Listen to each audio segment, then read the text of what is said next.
प्रदोष व्रत महात्म्य, पूजा आणि व्रतकथा. प्रत्येक महिन्यात शुक्ल व कृष्ण पक्षात जी त्रयोदशी येते त्या तिथीला प्रदोष म्हणतात. आपल्या भारतीय संस्कृतीत फार पूर्वीच्या काळापासून श्री शिव उपासनेला फार महत्त्व आहे. काही जण 16 सोमवारचे व्रत करतात. महाशिवरात्रीला तर सर्वत्र जत्राच भरते. 12 ज्योतिर्लिंगाच्या ठिकाणी भक्त लोक दर्शनासाठी जातात. मनात काहीतरी इच्छा धरून केलेल्या उपासनेत भगवान शंकरासाठीही काही व्रते केली जातात. हे 7ही वारांचे प्रदोष व्रत फलदायी असे आहे. आपल्या हिंदू धर्मात या व्रतांना महत्त्वाचे स्थान आहे. शिवलीला अमृत व गुरुचरित्र या पवित्र ग्रंथातून या प्रदोष व्रताचे महत्त्व सांगितलेले आहे. प्रदोष म्हणजे त्रयोदशी, म्हणजेच पौर्णिमेच्या आधीचे 2 दिवस. द्वादशीच्या पुढचा दिवस होय. दोन्ही पंधरवाड्यात शुक्ल आणि कृष्ण पक्षामध्ये चंद्राची जी स्थिती वेगळी असते, म्हणजेच शुक्ल पक्षातील प्रदोषाच्या दिवशी चंद्र पाऊण प्रकाशाने चमकतो, तर कृष्ण पक्षातील प्रदोषाच्या दिवशी तो भगवान शंकराच्या जटेतील चंद्रकोरीसारखा दिसतो. या दिवशी चंद्रामार्फत आपल्याला साक्षात शिवशंकराचेच दर्शन होते. या दिवशीच्या प्रदोषाच्या शंकराच्या पूजेमुळे धनाची प्राप्ती होते, मनशांती मिळते. प्रदोषाचे व्रत म्हणजेच शिवशंकराचे पूजन होय. प्रदोष काळ म्हणजे सकाळी सूर्योदयाच्या आधीचा किंवा संध्याकाळी सूर्यास्तानंतरचा 2 घटिकांचा काळ होय. हे प्रदोष व्रत पक्षप्रदोषक व्रत व रोजच्या वाराला अनुसरून केले जाते. नंबर 1. पक्षप्रदोष म्हणजे प्रत्येक महिन्यातील शुक्ल किंवा कृष्ण पक्षात त्रयोदशीला जे व्रत होते. यामुळे भक्ताच्या सर्व मनोकामना पूर्ण होतात व कायिक, वाचिक, मानसिक, सांसर्गिक सर्व संकटे नष्ट होतात. तसेच 100 गायी दान केल्याचे पुण्य लाभते. सुख, संपत्ती, ऐश्वर्य, धनप्राप्ती होते. हे व्रत क्रमाने 11 त्रयोदशीपर्यंत तरी करावे. नंबर 2. वाराला अनुसरून केले जाणारे व्रत. त्रयोदशी ही तिथी ज्या वारी किंवा ज्या दिवशी येते त्या वारानुसार हे व्रत केले जाते. प्रत्येक वाराच्या या तिथीला वेगवेगळी नावे आहेत व प्रत्येक व्रताचे फळही वेगवेगळे आहे. या वारांच्या व्रतातही विशेषतः सोमवार, मंगळवार, शनिवार या वारांच्या व्रताला विशेष महत्त्व आहे. या व्रताचे कमीत कमी 3 वर्ष तरी आचरण करावे. व्रत करण्यासाठी उपयुक्त मार्गदर्शक सूचना. नंबर 1. कोणत्याही महिन्यातील त्रयोदशीला प्रारंभ करावा. नंबर 2. पूजेसाठी सूर्यास्तानंतर किमान अर्धा तास त्रयोदशी असावी. नंबर 3. क्रमाने 11 त्रयोदशा करणे किंवा वर्षभर करणे, अधिक मासात वाढवून घेणे. नंबर 4. पहिल्या त्रयोदशीला एकदाच व्रत संकल्प करावा. नंबर 5. व्रत पूर्ण होताच येणाऱ्या त्रयोदशीला उद्यापन करावे. नंबर 6. जवळच्या एका ज्योतिर्लिंगाचे दर्शन घ्यावे. नंबर 7. स्त्री किंवा पुरुष हे व्रत कुणीही करू शकतात. नंबर 8. व्रताची सुरुवात आदल्या दिवशी रात्री अल्पभोजनाने करावी. ब्रह्मचर्य पालन करावे, भूमिशयन करावे. नंबर 9. दिवसभर शक्य असल्यास फक्त पाणी प्यावे. फळांचा रस चालेल, पण परान्न आणि जड अन्न नको. नंबर 10. शक्यतो पांढरे वस्त्र परिधान करावे. नंबर 11. घरातील वातावरण आनंदी ठेवावे. नंबर 12. शुचिर्भूत भगवान शंकराचे नामस्मरण, ओम नमः शिवाय या मंत्राचा जप करावा. नंबर 13. चुकून अन्नभक्षण होताच दुसऱ्या दिवशी उपवास करावा. नंबर 14. पूजेच्या वेळी पांढरे वस्त्र नेसून भाळी भस्म लावावे. पांढरी फुले, बेलपत्रे पिंडीवर व्हावीत. नंबर 15. स्त्रिया अडचणीत असल्यास उपवास, पूजा नको. 1 प्रदोष वाढून घ्यावा. नंबर 16. व्रत मध्येच सोडू नये. नंबर 17. अचानक आलेल्या अडचणीत व्रत नको, नंतर मात्र प्रदोषाचे यथायोग्य उद्यापन करावे. नंबर 18. या व्रताच्या दुसऱ्या दिवशी विष्णूचे पूजन आवश्यक करावे. संकल्प. संकल्पाशिवाय कोणत्याही व्रताला महत्त्व नाही. या व्रताचा संकल्प ही पहिल्या त्रयोदशीला प्रदोषदिनी एकदाच करायचा आहे. शुचिर्भूत व्हावे, पांढरे वस्त्र नेसावे, भाळीगंध लावावे, देवपूजा करून वडील मंडळीला नमस्कार करावा. गणपती, कुलदेवता, ग्रामदेवता, इष्टदेवता, भगवान शंकर गुरूंचे स्मरण करावे. तर हातावर पाणी घेऊन संकल्प सोडावा. श्री गणेशाय नमः. हे शंभो महादेवा, तुम्ही भाविकांचे रक्षण करते आहात. मी तुम्हाला शरण आले आहे म्हणून मी आज जो दिवस असेल तो, त्या दिवशी जो पक्ष असेल तो पक्ष, त्याचे नाव घ्यावे आणि त्या पक्षातील त्रयोदशीला आपले प्रदोष व्रत करण्याचा संकल्प करीत आहे. या व्रताचे मी निष्ठेने पालन करीन, त्यात खंड पडू देणार नाही. उपवास, व्रतकथा, वाचन, मंत्रजप करून मी आपली सेवा करणार आहे. त्यानंतर उद्यापनही करणार आहे. हे व्रत तुमच्या कृपेने निर्विघ्नपणे पार पडू दे. आपण संतुष्ट व्हावे व माझी मनोकामना पूर्ण करावी ही नम्र विनंती. तळहातावरील संकल्पयुक्त पाणी आता तामनात सोडावे. देवाला फूल वाहून नमस्कार करून व्रताचरणात सुरुवात करावी. पूजाविधी. पूर्वतयारी. पूजेचे ठिकाण स्वच्छ करून त्यावर रांगोळीने स्वस्तिक चिन्ह काढावे. त्यावर चौरंग ठेवून त्याच्या भोवती सुंदर रांगोळी काढावी. चौरंगावर पांढरे कोरे वस्त्र घालावे. त्यावर शंकराची तस्वीर किंवा शिवलिंग व्यवस्थित ठेवावे. चौरंगावर आपल्या उजव्या बाजूस थोड्या अक्षता ठेवून त्यावर गणपती पूजनासाठी सुपारी मांडावी. चौरंगावर आपल्या डाव्या बाजूस घंटा ठेवावी. तस्बिरीपुढे साजूक तुपाचे निरांजन, उदबत्ती, नैवेद्य व दक्षिणा ठेवण्यासाठी पुरेशी जागा करावी. पूजा साहित्य तबकामध्ये आपल्या उजव्या हाताला ठेवावे. समई प्रदीप्त करून चौरंगाच्या शेजारी डाव्या बाजूस थोडे मागे ठेवावी. स्वतःला बसण्यास आसन घ्यावे. पूजा साहित्य. गंध, पांढरी फुले, पांढऱ्या फुलांची माळ, अक्षता, बिल्वपत्रे, कापसाचे वस्त्र, अगरबत्ती, साजूक तूप घातलेले निरांजन. नैवेद्य. नैवेद्यासाठी वाटीत दूध, साखर व एक केळ घ्यावे. त्यानंतर देठासहित पाने, सुटी नाणी घ्यावीत. आपणास शक्य असेल तर प्रदोष व्रताची पूजा पुरोहिताकडून करून घ्यावी. काही कारणाने पुरोहित उपलब्ध झाले नाहीत तर ही पूजा दोन्ही पीठ लावून केली तरी चालेल. दोन्हीपैकी काहीच उपलब्ध झाले नाहीत तर हा विधी आपण स्वतः केला तरी चालेल. भक्तांच्या सोयीसाठी संक्षिप्त पूजाविधी इथे देत आहोत. हा पूजाविधी करत असताना प्रत्येक वेळी ओम नमः शिवाय हा शिवमंत्र म्हणण्यास विसरू नये. संक्षिप्त पूजाविधी. प्रथम हात जोडून अनुक्रमे श्री गणेश, श्री गुरुदेव व शंकराचे स्मरण करावे. नंतर सुपारीरूप गणपतीला गंध, फूल, अक्षता वाहून नमस्कार करावा. भगवान शंकरांना पूजा स्वीकारण्यास येण्याची विनंती करावी.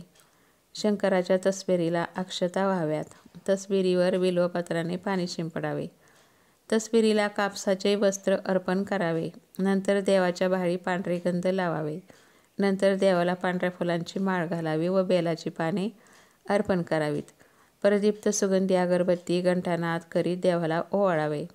नंतर साजूक तुपाने प्रदीप्त निरांजनाने उजव्या हाताने देवाला ओवाळावे. त्याचवेळी डाव्या हाताने घंटानाद करावा. चौरंगावर देवापुढे पाण्याने चौकोनी मंडल करावे. त्यावर नैवेद्याचे ताट ठेवावे. नैवेद्याभोवती पाण्याने डावीकडून मंडलाकार परिसिंचन करावे. पूजाविधी पूर्ण झाल्यावर हा नैवेद्य सर्वांना प्रसाद म्हणून वाटावा. देवासमोर पान सुपारी ठेवावी. एक नाणे चौरंगावर ठेवून त्यावर पळीभर पाणी उजव्या हाताने सोडावे. नंतर देवाला नमस्कार करून पुढील प्रार्थना म्हणावी. प्रार्थना. हे शंभो महादेवा, माझी इष्टकामना पूर्ण व्हावी म्हणून मी आपली पूजा करून पवित्र नैवेद्य अर्पण केला आहे. या पूजेचा व नैवेद्याचा स्वीकार करून आपण मजवर प्रसन्न व्हावे व मनोरथ पूर्तीचा आशीर्वाद द्यावा. मी अल्पमतीप्रमाणे हे पूजन केले आहे. त्यात काही न्यूनता राहिल्यास क्षमा करून ही प्रार्थना स्वीकारावी. यानंतर या पोथीला गंधाक्षता व पुष्प वाहून नमस्कार करावा. रुद्राक्षाच्या माळेवर ओम नमः शिवाय या मंत्राचा 108 वेळा जप करावा. शिवस्तुती म्हणावी. शंकराला आरती करून मंत्र पुष्पांजली म्हणून नमस्कार करावा. शंकरांना पूर्णान्नाचा महानैवेद्य दाखवावा. हा नैवेद्य व्रतकर्त्याने प्रसाद म्हणून ग्रहण करावा. या नैवेद्यात कांदा व लसूण वर्ज्य आहे. विसर्जन. व्रतकर्त्याने दुसऱ्या दिवशी सकाळी शुचिर्भूत होऊन शंकराच्या तस्बिरीला पांढरे फूल व अक्षता वाहून नमस्कार करावा. नंतर पूजेच्या वस्तू नीट उचलून स्वच्छ करून ठेवाव्यात. गणपती म्हणून पुजलेली सुपारी देव्हाऱ्यात ठेवावी. पुढील प्रदोषवारी तीच पुन्हा पूजेसाठी घ्यावी. व्रत उद्यापन झाल्यावर ती दक्षिणेसह ब्राह्मणाला द्यावी.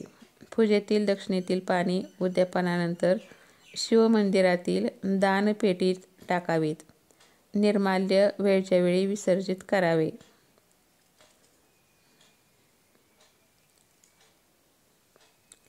पूजेमधील दक्षिणेतील नाणी उद्यापनानंतर शिवमंदिरातील दानपेटीत टाकावीत. प्रदोष व्रताचा उद्यापन विधी.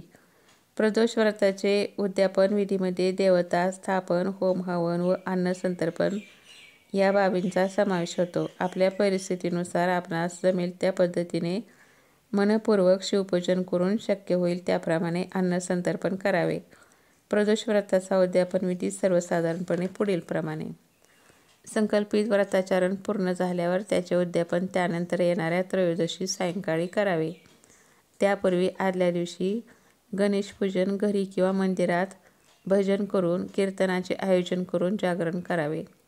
त्रयोदशी सायंकाळी प्रदोषसमयी स्नान करून शुचिर्भूत व्हावे. नंतर सजवलेल्या चौरंगावर शिवपार्वतीची प्रतिमा स्थापन करून पुरोहिताच्या मार्गदर्शनानुसार यथाविधी पूजा करावी. नंतर शिवपार्वती प्रीत्यर्थ हवन करावे. ओम उमासहित शिवाय नमः या मंत्राचा उच्चार करून खिरीने 108 आहुत्या द्याव्यात. मग शिवप्रीत्यर्थ हवन करावे. ओम नमः शिवाय या मंत्राचा जप करून प्रदीप्त अग्निपात्रात काळे तीळ व गाईचे तूप याच्या 108 आहुती द्याव्यात. हवनानंतर शांतीपाठ आरती म्हणावी. प्रथम हात जोडून हवनानंतर आरती म्हणावी. एखाद्या धार्मिक मनुष्याला यथाशक्ती दान द्यावे. 2 ब्राह्मणांना उत्तम भोजन, पांढरे वस्त्र व दक्षिणा देऊन त्यांचे आशीर्वाद घ्यावेत. स्वयंपाकात कांदा, लसूण वर्ज्य आहे. दुधाची खीर, पांढरे श्रीखंड असे एखादे पक्वान्न असावे. शेवटी व्रतकर्त्याने भगवान शंकराचे स्मरण करून आपल्या कुटुंबियासह आनंदाने भोजन घ्यावे. अशा प्रकारे विधिवत उद्यापन केल्याने शिवपार्वती प्रसन्न होऊन व्रतकर्त्याच्या इष्टकामना पूर्ण होतात. प्रदोष व्रत महात्म्य आणि व्रतकथा. ओम शिवशंभो नमः. श्री गणेशाय नमः. श्री उमाशंकर पुत्राय नमः. हे मयुरेश्वरा लंबोदरा, बुद्धिसागरा विघ्नेश्वरा, पालीच्या बल्लाळेश्वरा, विद्येच्या उपासका, तुझा आशीर्वाद ही जीवनाची यशस्वी शिदोरी. माता विद्यावती सरस्वतीला नमन. हे विद्यावती सुधारावी माझी मती, ज्ञानदान करावे ही माझी प्रार्थना. नमन तुझला विना पुस्तक धारणी. आता नमन करूया ब्रह्मा विष्णू महेश त्रिमूर्तीला. आशीर्वाद द्यावा तुम्ही आम्हाला. श्री सिद्ध गंधर्व यक्ष किन्नर नमन तुमच्या चरणी. वेदव्यास विश्वामित्र वाल्मिकी मुनी. शुभाशीर्वाद द्यावा मजला माझ्या पिता जननी. माता पिता श्रेष्ठ हे सांगितले श्री गणेशांनी. आता वंदूया विष्णुपत्नी लक्ष्मीला. तिच्या आराधनेने कमतरता नसे धनाला. लक्ष्मी चरणी ज्याचे मन त्याला, लक्ष्मी कमी पडू देत नाही कशाला. पुन्हा करावे वंदन श्री गणेशाला. करावे प्रदोष व्रत महात्म्याचे वाचन. कुरवपूर गावी राहत होता एक ब्राह्मण. अंबिका नाम पत्नीला सांभाळे हा ब्राह्मण. दोघाचे होते विषण्ण ते मन. पुत्र होताच पत्नी अंबिकेला. बालक जाई तिचे स्वर्गाला. ब्राह्मण पती पत्नी गेले तीर्थयात्रेला. यात्रेनंतर अंबिके पोटी एक पुत्र जन्मला. कितीही शिकविले तरी विसर पडे त्याला. पुत्रबुद्धीची काळजी पडली माता अंबिकेला. व्रतबंधन केले तिने आपल्या पुत्राला. तोच अंबिकापती ब्राह्मण गेला स्वर्गाला. भिक्षेशिवाय नाही मार्ग उरला. वाईट वाटू लागले त्या बालकाला. एक दिनी पुत्र वदला मातेला. कुशाग्र ब्राह्मणा पोटी बुद्धिहीन जन्मला. बुद्धिहीन संबोधचात जन्मजला. काय अर्थ आहे माझ्या जगण्याला. जातो मी आता वनवासाला. माता द्रवली ऐकुनी त्या वाक्याला. वदे बालकाला जाऊ आपण देहा अर्पणाला. माता पुत्रासह गेली देह अर्पण्याला. त्याच्या पुण्यकर्माने गुरुदत्त अवतार प्रकाटला. श्रीपाद वल्लभ कुरोपुर निवासाला, दर्शन लाभ झाला माता पुत्राला. श्री गुरु अवतार वदले काय कारण झाले देहार्पणाला. गुरु बुद्धिहीन वदतात लोक मजला, नको वाटू लागले हे जीवन जगण्याला. अंबिका माता वदली पुढील जन्माला, ऐसा पुत्र नको माझ्या जीवनाला. अर्थच नाही अशा जगण्याला, श्रीपाद वल्लभ वदले ब्राह्मणीला. शनी प्रदोष व्रत कथितो अजी तुजला, नको जाओ आत्महत्याद्वारे पापाला. उज्जैनी राजा चंद्रसेन धर्मशास्त्र परायण, त्याचा मित्र मणिभद्र सदा भजेश्वराला.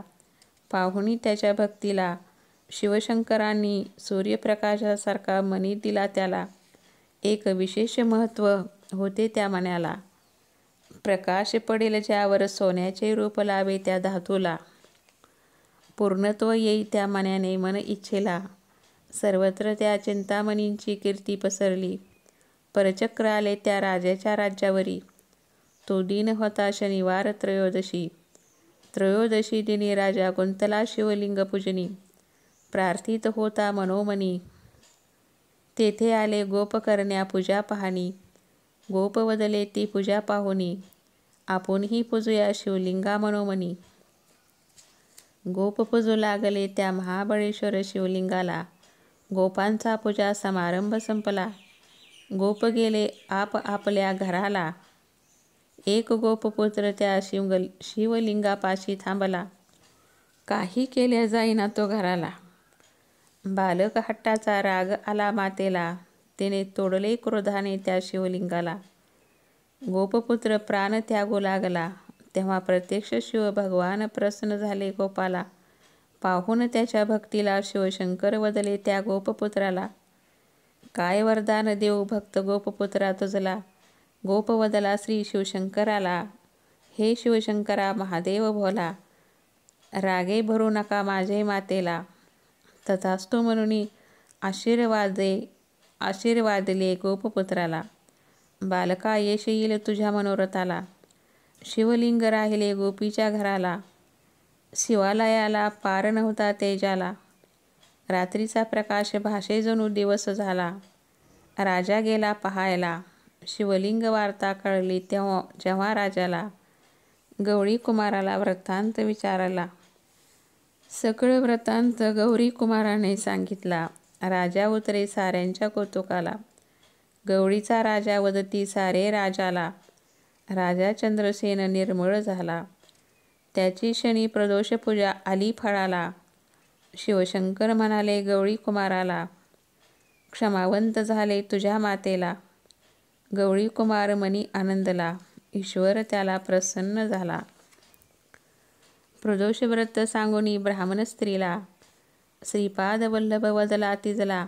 इच्छा असेल तर मज समान पुत्र होईल तुझला, तेव्हा तो शिवपूजन करावे प्रदोषाला. मग त्या स्त्रीच्या पुत्रावर वरदहस्त ठेविला, ज्ञान प्राप्त झाले त्या विप्रकुमाराला. विप्र स्त्री वदली श्री स्वामी श्रीपाद वल्लभाला, ईश्वरी रूपात तुम्ही मज भेटला.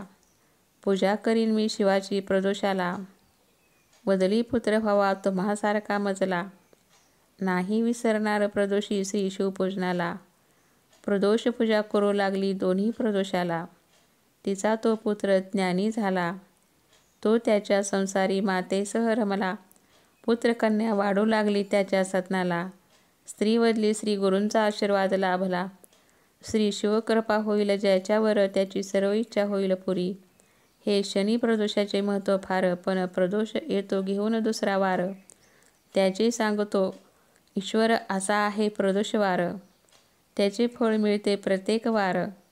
रविवारी असता प्रदोष, कुमारांचे लग्नातील अडथळे होतात दूर.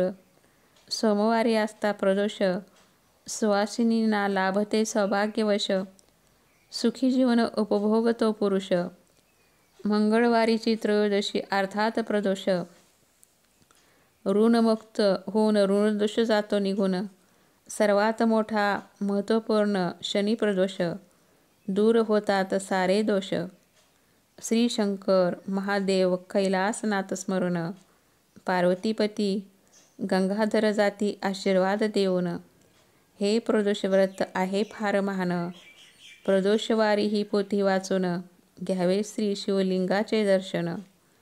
श्री गणेश पितया प्रसन्न होऊन, नेईल सारी इच्छा पुरी करून. ओम नमः शिवाय श्री पार्वतीनाथ शिवशंभो, तुझ्या चरणी वाहिले तनमन. शुभम भवतु शुभम भवतु. ओम शांती शांती शांती. शिवप्रदोष व्रत संपूर्ण. ओम नमः शिवाय. प्रत्येक वाराप्रमाणे व्रतकथा. रविवारची प्रदोष व्रतकथा. भागीरथाच्या तीरावर मानवाच्या हितासंबंधी एका विशाल सभेचे आयोजन केले होते. त्यास अनेक मान्यवर, तपस्वी, महर्षी आणि विद्वानजन उपस्थित होते. तेथे हरिकीर्तन करीतच पुराणवेत्या स्वतःचे आगमन झाले. ते व्यास महर्षींचे परम शिष्य होते. त्यांना पाहून शौनकादिकासह 88,000 ऋषीमुनी त्यांना दंडवत घालण्यासाठी उभे राहिले. त्यांनी त्यांना आशीर्वाद दिले. त्यानंतर सर्वजण आपापल्या स्थानी आसनस्थ झाले. सभेला सुरुवात झाली त्यावेळी शौनकादिकांनी त्यांना एक प्रश्न विचारला की पुढे कलियुग चालू होईल. या युगामध्ये माणसे अधर्मी होतील, पापाचार वाढेल, ती धर्माने वागणार नाहीत, पुण्यक्षीण झाल्यामुळे ती बुद्धिभ्रष्ट होतील. कलियुगात माणसे तिंदुबळी होतील, दुःख व संकटाने ग्रासली जातील. अशा वेळी काय केले असता त्यांना भगवान शंकराचा कृपाप्रसाद प्राप्त होऊन त्यांचे कल्याण होईल. हे महामुनी, आपण ज्ञानी आहात, कृपाळू आहात. ईश्वर तुमच्यावर प्रसन्न आहे, म्हणून आपण आम्हास योग्य ते मार्गदर्शन करावे. आम्हास असे एखादे उत्तम व्रत सांगावे की ज्यायोगे आमच्याकडून सुलभतेने शिव आराधना होईल व आमच्या इष्टकामना पूर्ण होतील.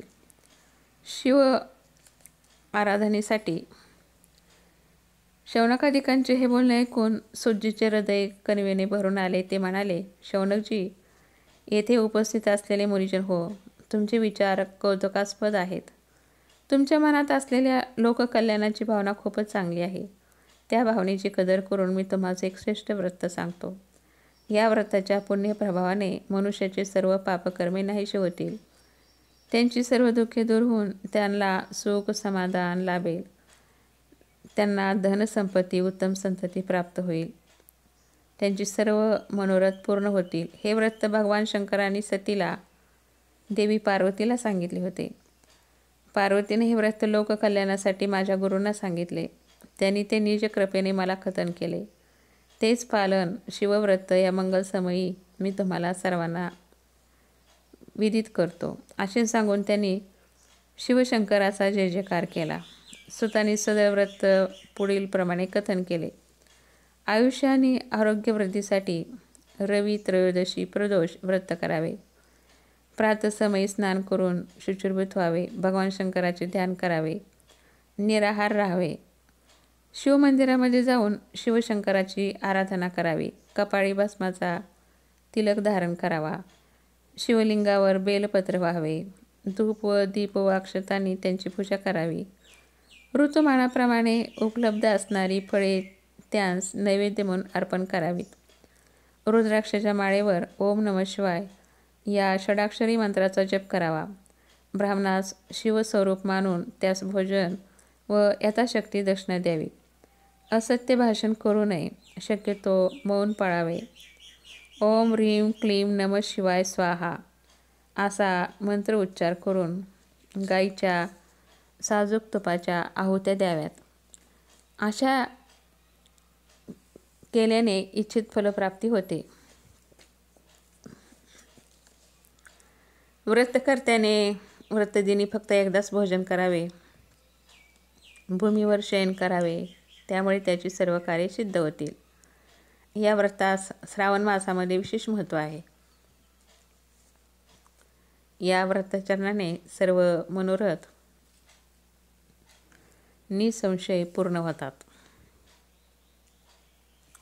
यानंतर शौनकादिक ऋषी सुज्जींना म्हणाले, हे महामुनी, आपण या व्रताचा परम गोपनीय, मंगलप्रद आणि कष्टनिवारक असा उल्लेख केला आहे.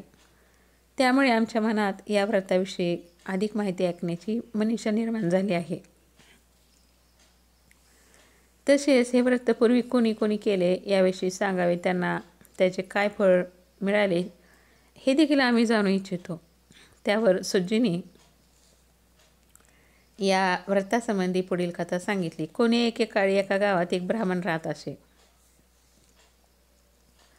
त्यास पत्नी व एक पुत्र होता. त्याची पत्नी प्रत्येक महिन्यात प्रदोष व्रत करीत असे. एकदा त्याचा पुत्र स्नानासाठी गंगेवर जात होता. मार्गामध्ये त्याला काही चोराने अडविले. ते म्हणाले, तुझ्या पित्याने गुप्तधन कोठे लपविले आहे ते सांग, अन्यथा तुला आम्ही मारू. चोरांच्या क्रूर मुद्रा व आविर्भाव पाहून तो घाबरला. तो त्या चोरांना म्हणाला, बाबांनो, आम्ही अतिशय गोरगरीब आणि दीनदुबळे आहोत. आमच्याकडे धन कोठले? त्या चोरांनी त्याला विचारले, या तुझ्या गाठोड्यात काय आहे? तेव्हा ब्राह्मणपुत्र म्हणाला, यामध्ये माझ्या आईने दिलेल्या दशम्या आहेत. हे सर्व पाहून चोराच्या प्रमुखाने त्याची दीनदुबळी अवस्था पाहून त्यास सोडून दिले. चोराने त्यास सोडल्यावर ब्राह्मणपुत्र आपल्या मार्गाने पुढे चालू लागला. तो एका नगरापाशी पोहोचला. सर्व प्रवास पायी झाल्याने तो थकून गेला होता. तो जवळच्या एका वटवृक्षाखाली थकून बसला. थकव्यामुळे त्याला बसलेल्या जागेवरच झोप लागली. ते त्याला कळलेच नाही. त्या नगरात चोरांचा फारच सुळसुळाट झाला होता. त्यांच्या शोधात असलेल्या शिपायाच्या नजरेत तो झोपलेला ब्राह्मणपुत्र पडला. त्यांनी त्यालाच चोर समजून राजापुढे हजर केले. राजाने त्याची रवानगी कारागृहात केली. इकडे ब्राह्मणपुत्राची माता भगवान शंकराचे प्रदोष व्रत मोठ्या श्रद्धेने करीत होती. इकडे त्याच रात्री राजास असे स्वप्न पडले. त्यात त्याला कोणीतरी असे सांगितले की, हे राजा, तू तुरुंगात टाकलेला बालक चोर नाही, तो एक ब्राह्मणपुत्र आहे. त्याची तू सकाळी सुटका कर, नाहीतर या अन्यायामुळे तुझे सर्व राजवैभव नष्ट होईल. सकाळ होताच राजाने त्या ब्राह्मणपुत्राची सुटका केली. त्या सर्व हकीकत विचारून घेतली. त्यावर राजाने ब्राह्मणपुत्राच्या मातापित्यांना आणण्यास आपले दूत पाठवले. राजाचे दूत पाहून ते ब्राह्मण दाम्पत्य घाबरले. त्यावर राजाने त्यांना अभय दिले. त्यांची सर्व परिस्थिती जाणून घेतली. राजा त्यांना म्हणाला, तुम्ही घाबरू नका. तुमचा पुत्र निरपराधी आहे. तुमची आर्थिक परिस्थिती पाहून मी तुम्हास तुमच्या चरितार्थासाठी 5 गावे इनाम म्हणून देत आहे. ते ऐकून त्या ब्राह्मण परिवारास अत्यानंद झाला.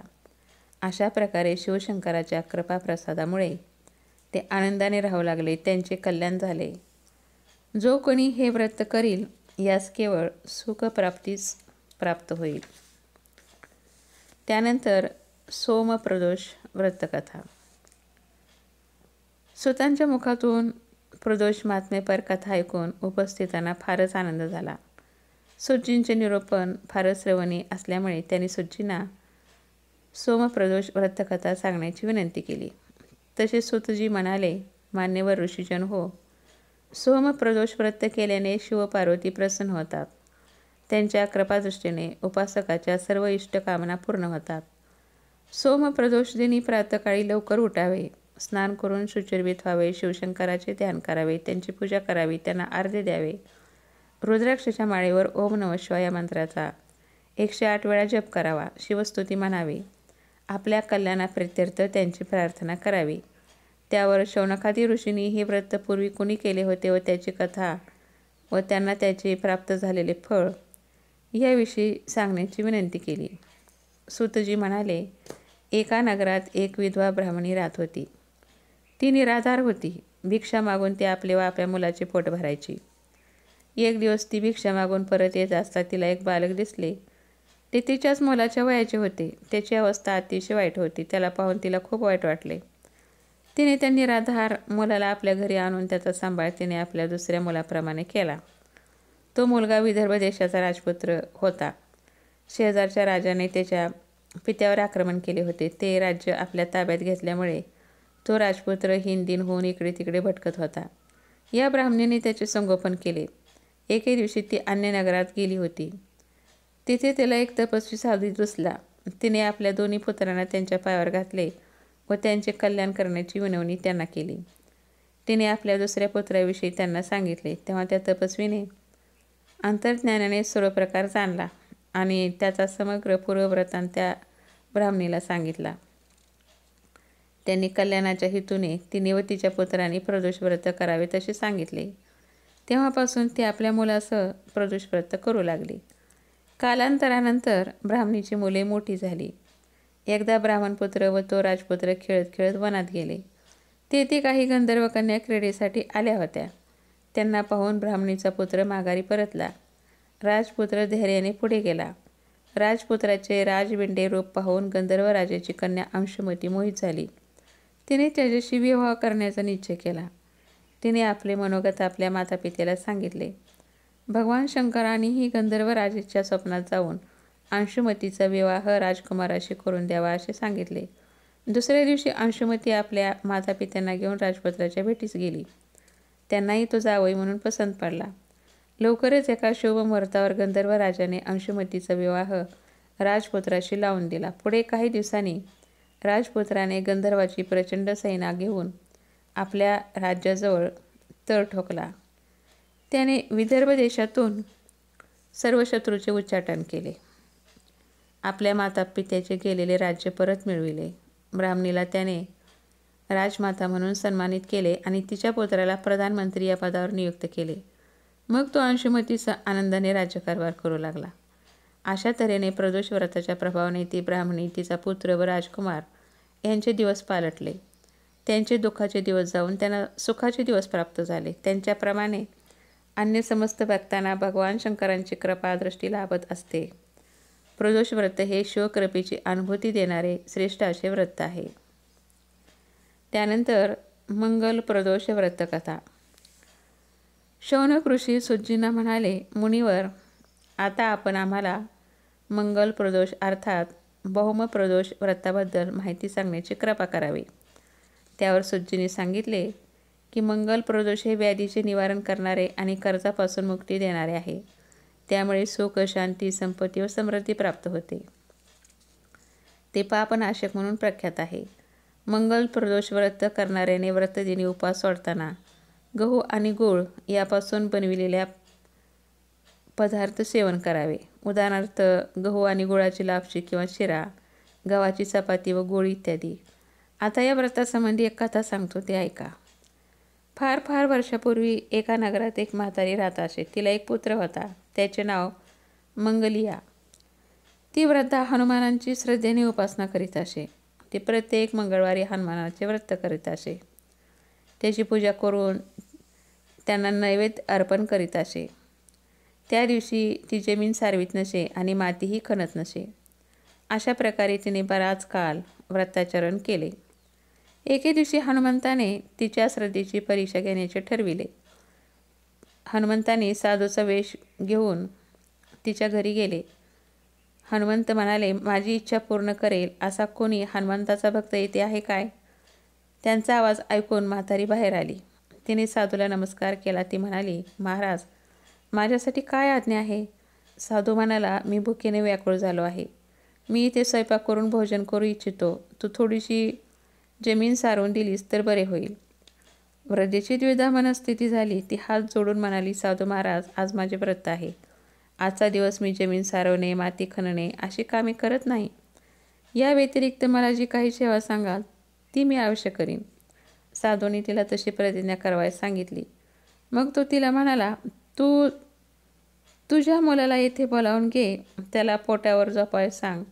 मी त्याच्या पाठीवर आग पेटून स्वयंपाक तयार करणार आहे. साधूचे बोलणे ऐकून म्हातारीच्या पायाखालची जमीनच सरकली.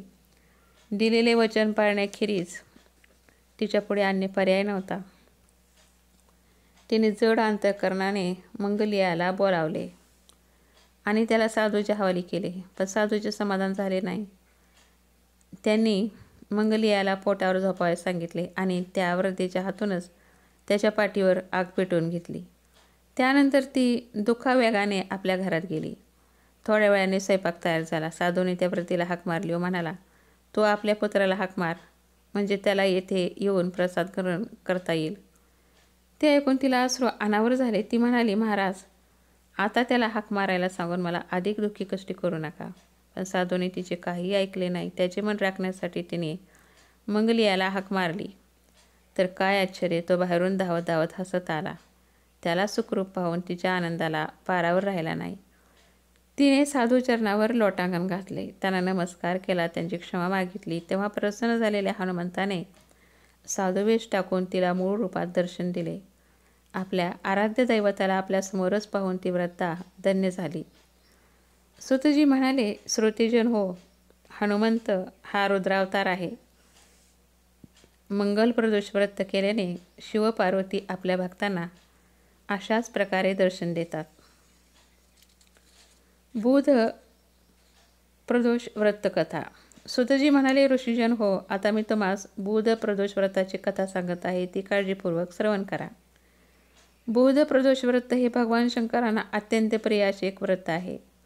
या व्रताचरणाच्या आचरणाने उपासकाच्या सर्व इष्टकामना पूर्ण होतात.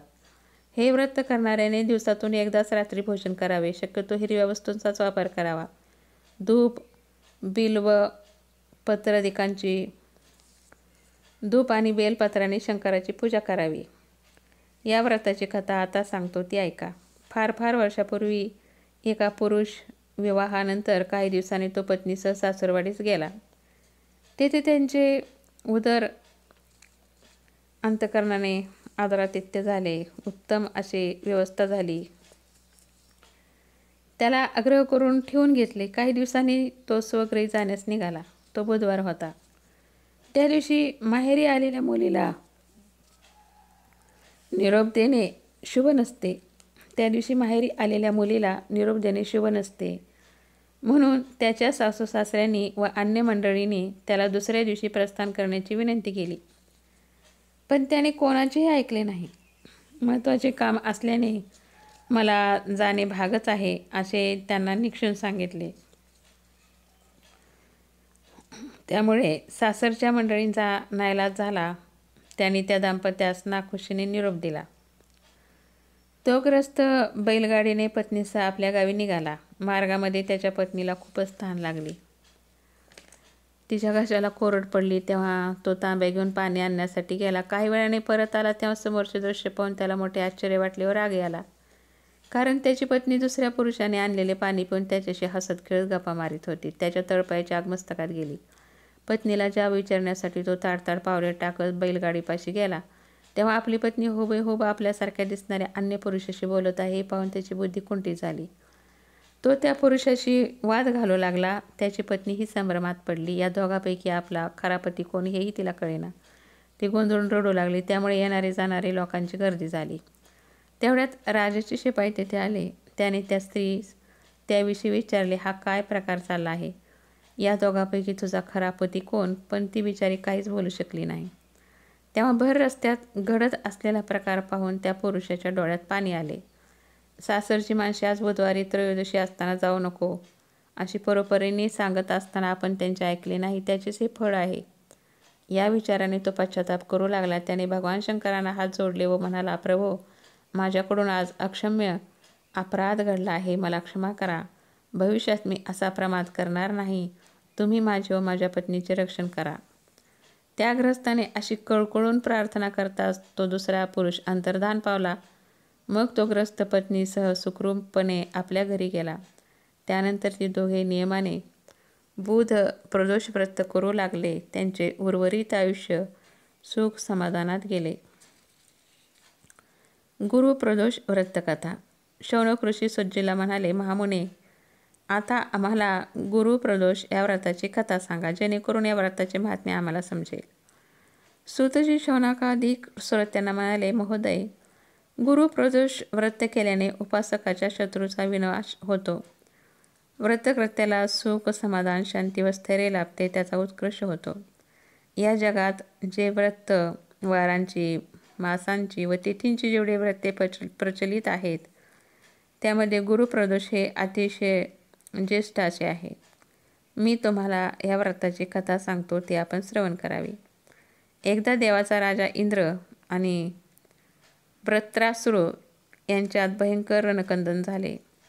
त्यावेळी देवाने दैत्यसेनेवर हल्ला करून तिचा प्रचंड संहार केला. हे पाहून वृत्रासुर अतिशय संतापला. त्याने आसुरी मायेने अक्राळ विक्राळ रूप धारण केल्यामुळे इंद्रादिक देवांना भीतीने ग्रासले. वृत्रासुरावर विजय मिळवण्यासाठी काय करावे याचा त्यांना प्रश्न पडला. त्यांनी देवगुरु बृहस्पतींना आवाहन केले. तेव्हा त्यांनी त्यांच्याशी विचारविनिमय केला. तेव्हा ते म्हणाले, हे देवेंद्रा, वृत्तासूर मोठा तपस्वी आणि कर्मनिष्ठ आहे. त्याने गंधमादन पर्वतावर उग्र तपश्चर्या करून भगवान शंकराला प्रसन्न करून घेतले आहे. हा वत्रासूर पूर्वजन्मीचा चित्ररथ राजा होता. तुझ्या जवळील जे रम्य वन आहे तेथे त्याचे राज्य होते. आता साधुव्रतीचे विचारवंत तेथे राहून तप करतात. ती एक भगवान शंकरांना प्रसन्न करून घेण्याची एक संपन्न भूमी आहे. एके दिवशी चित्ररथ विमानातून बसून कैलासलोकी गेला. त्याने शंकराचे दर्शन घेतले. त्यावेळी जगदंबा पार्वती त्यांच्या वाम अंकावर बसली होती. ते दृश्य पाहून त्याला हसू आले. तो उपहासाने म्हणाला, हे प्रभो, आम्ही मायेने मोहित होऊन विषयात अडकून पडतो, स्त्रियामध्ये आसक्त होऊन राहतो, पण एखादा देव स्त्रीला आलिंगन देऊन सभेमध्ये बसला आहे असे देव लोकातही कधी दृष्टीस पडत नाही. त्याचे बोलणे ऐकून शंकराला हसू आले. ते म्हणाले, हे राजा, माझा व्यावहारिक दृष्टिकोन नेहमीच वेगळा असतो. त्यामुळे माझे वर्तन लोकांना विपरीत आणि अघोरी वाटते. मी जगाला वाचविण्यासाठी कालकूट नामक महाविषप्राशन केले. त्याचा भयंकर दाह सहन केला. तरी तुमच्यासारखे साधारण लोक मला थट्टेने हसतात. याला काय म्हणावे? मात्र पार्वतीला चित्ररथाचे बोलणे खटकले. ती संतापाने म्हणाली, दुष्टा, तू सर्वव्यापी माहेश्वरांबरोबर माझीही थट्टा केली आहेस. या दुष्कर्माचे फळ तुला भोगावेच लागेल. येथे सनक, सनंदन व सनतकुमार उपस्थित आहेत. विशुद्ध प्रकृतीचे महान शास्त्रवेत्ते व तत्ववेत्ते विनम्र भावे उभे आहेत. ही सर्व थोर मंडळी अज्ञान नाहीशी झाल्यावर शिवभक्तीतच रममाण झाली. यांना शिवाचे आचरण कधीही गैर वाटत नाही. त्यांच्या प्रत्येक कृतीत लोककल्याणच होते, ही यांची प्रत्यक्ष अनुभूती आहे. तू स्वतःही ज्ञानी आहेस, चतुर आहेस, तरीही शिवाची थट्टा केलीस. या प्रमादाबद्दल मी तुला शासन करणार आहे. त्यामुळे भविष्यात तू केव्हाही साधू संतांच्या थट्टेचा दुस्साहस करणार नाहीस. तू विमानातून खाली पडून राक्षस योनीत जन्म घेशील, असा मी तुला शाप देत आहे. पार्वतीच्या अभिशापाने चित्ररथास राक्षसाचा जन्म मिळाला. तो त्वष्टा ऋषीच्या श्रेष्ठ तपबलाने भूलोकात उत्पन्न झाला. पूर्वसंस्काराला अनुसरून तो लहानपणापासून शिवभक्ती करू लागला. त्याच्यावर भगवान शंकराचा वरदहस्त आहे. तुम्ही कितीही प्रयत्न केलात तरी त्याला जिंकू शकणार नाही.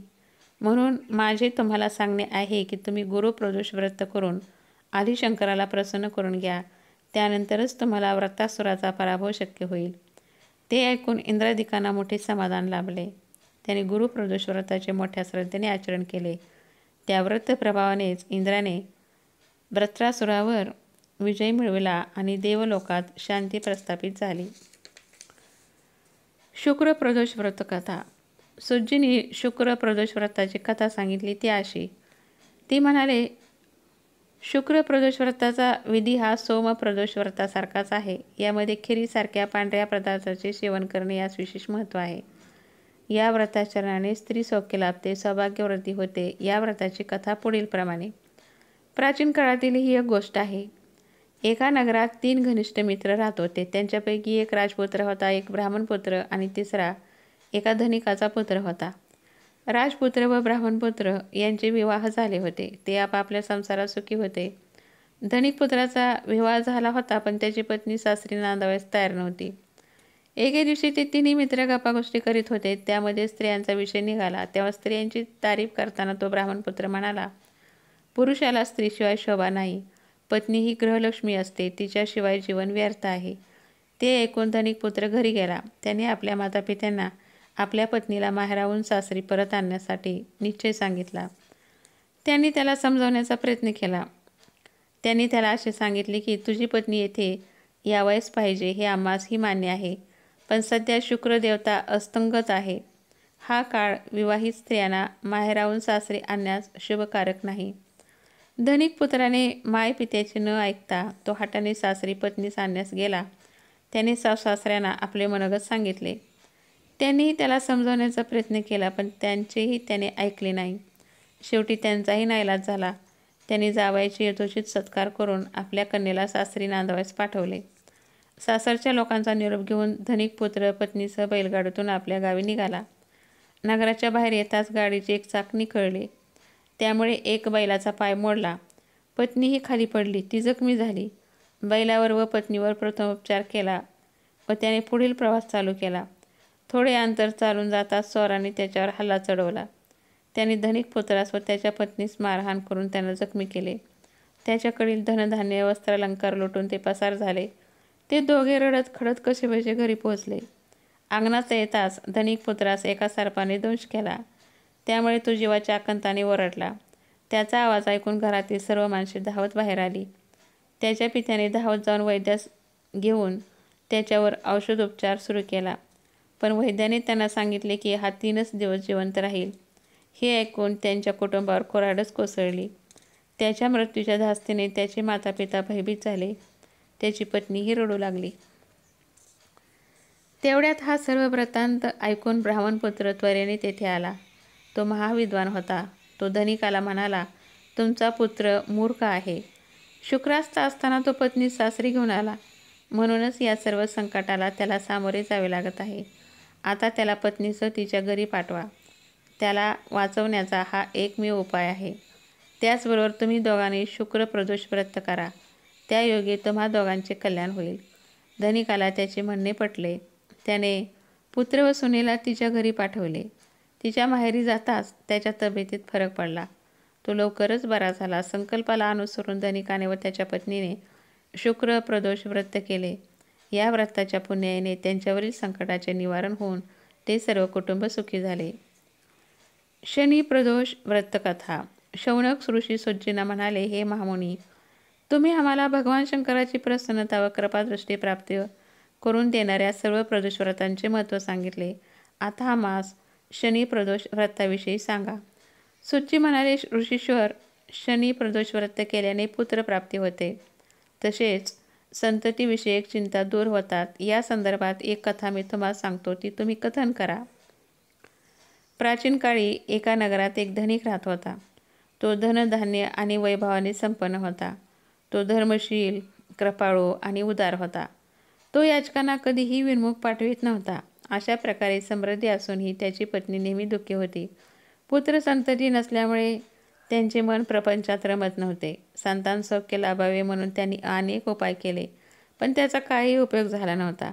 शेवटी तीर्थयात्रेच्या पुण्याने काहीतरी साध्य होईल या आशेवर त्यांनी प्रवासाची तयारी केली. आपला सर्व कारभार आपल्या विश्वासू सेवकावर सोडला. एका शुभ मुहूर्तावर तो पत्नीसह मार्गस्थ झाला.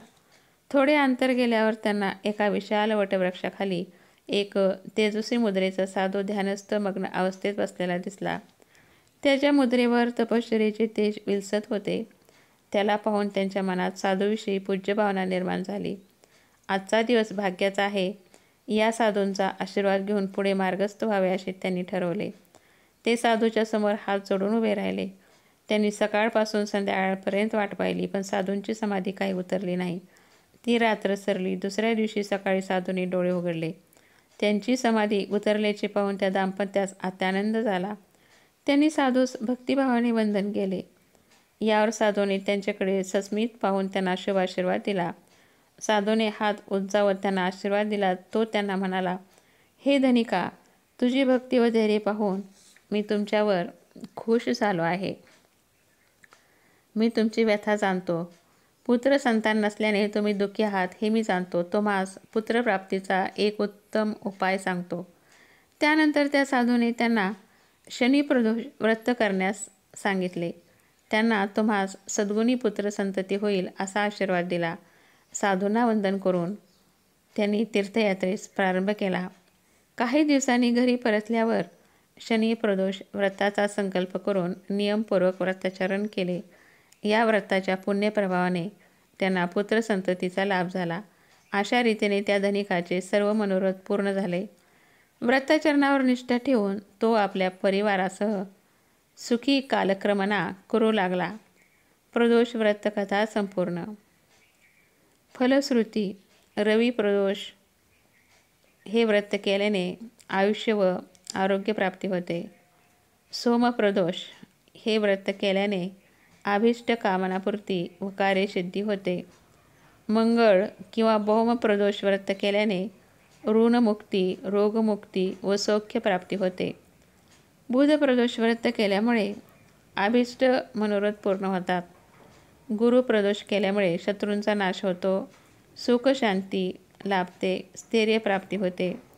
शनी प्रदोष व्रत केल्यामुळे संतती प्राप्ती होते, संततीविषयक चिंतेचे निराकरण होते. ओम नमः शिवाय. अशा प्रकारची ही माहिती जर तुम्हाला आवडली असेल तर लाईक करा, शेअर करा आणि माझ्या चॅनलला सबस्क्राईब करा. धन्यवाद.